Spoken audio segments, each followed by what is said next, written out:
Hello everyone, আসসালামু আলাইকুম। সবাইকে স্বাগতম। তো অনেক দিন পর আপনাদের সামনে একটি বড় ব্লগ ভিডিও নিয়ে চলে আসলাম। আসলে বড় ব্লগ ভিডিও নিয়ে আসার একটাই কারণটা আমি আপনাদেরকে বলি। তো আমার গল্পটা আজকে শেয়ার করি। তো কিছুদিন আগে আমাদের পলক মামা, পলক কাকু, পলক চাচা, যাই যেটা বলি না কেন, তো উনি আমাদেরকে পারিবারিক যে কাজগুলোর জন্য নেট অফ করে দিয়েছিল। বলতে গেলে ওনার নেট অফের কারণে কিন্তু যে মানুষটা কখনো এই কাজটা করেনি, বাসার সেই কাজটাও কিন্তু করেছে, বিশেষ করে পুরুষ মানুষেরা।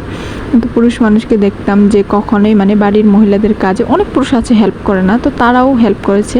তো বিষয়টা এরকম হচ্ছে। তো আজকে আমি যেহেতু অনলাইন কাজে বেশি আসক্ত, তো অনলাইনে কাজে আমি সারাদিন ব্যস্ত থাকি, এর জন্য আমার ভিডিও করে সময় থাকে না।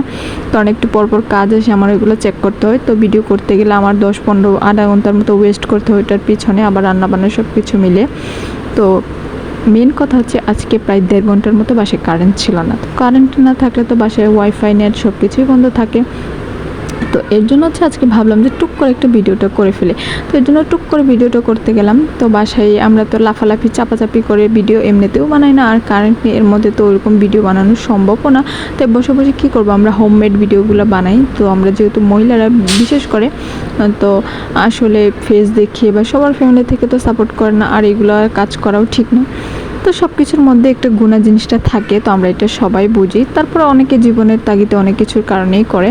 তো যাই হোক, সেটা নাই বলি। তো এরকম একটা অবস্থা, তো হোমমেড ভিডিওগুলোই বানাচ্ছি। এদিকে কয়দিন ধরে তো কাঁচামরিচের এত পরিমাণ দাম ছিল, ফেসবুকে, নিউজে সব কিছুতে দেখছি শুধু জিনিসের দাম কমছে, কিন্তু কিনতে গেলে মনে হয় যে না, আমরা ফেসবুক, ইউটিউব, নিউজ ওই চ্যানেলগুলো থেকে অর্ডার করি, এরকম একটা বিষয়।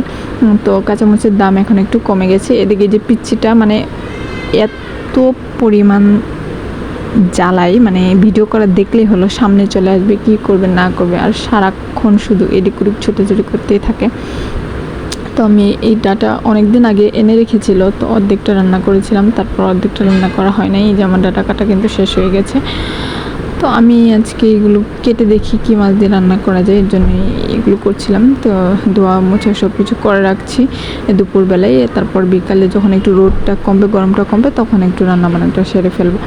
তো এদিকে যে ডাটা একটু ধুয়ে রাখছি, আর মিষ্টি কুমড়াটাও ধুয়ে ফেলবো। তারপরে পেঁয়াজ রসুন সব কিছু ব্লেন্ড করে সুন্দর করে রেখে দেবো, মাছটা ধুয়ে তারপর রান্নার সময় হলে ঠাস করে 5 মিনিটে রান্না বসিয়ে দিয়ে আবার আমার কাজটা করতে হবে। এরকম আমার খাওয়া দাওয়া সব কিছু অভ্যাসটাই চলে গেছে, আমার খাইতেও ইচ্ছে করে না। সারাদিন বাসায় থেকে আমার খাওয়া দাওয়ার রুচি একদমই কমে গেছে। তো এই হচ্ছে মেন কাহিনী। তো পলক মামার এই নেট অফের কারণে, যেটা বলছিলাম, অনেক পুরুষরা যেটা মহিলার কাজে সাহায্য করে না, তারাও অনেক কাজে সাহায্য করেছে। চিপা চাপা কানা জোনা যা আছে সব কিছুই পরিষ্কার করে হেল্প করেছে এই নেট বন্ধ থাকার কারণে। এদিকে এই যে পাঙ্গাস মাছ অনেক দিন, প্রায় 3-4 মাস হয়ে গেছে খাই না। তো একটু বড় সাইজের পাঙ্গাস আনা হয়েছিল। তো এটার মধ্যে দেখেন ডিম না তেল আমি বুঝি না, তো এটাকে ধুয়ে একটু ফ্রিজে রেখে দিব। আর একটু রান্না করার জন্য এগুলোকে পরিষ্কার করব। তো এই যে কালচে যে উপরের চামড়াটা, এটা একটু পরিষ্কার করতে হবে।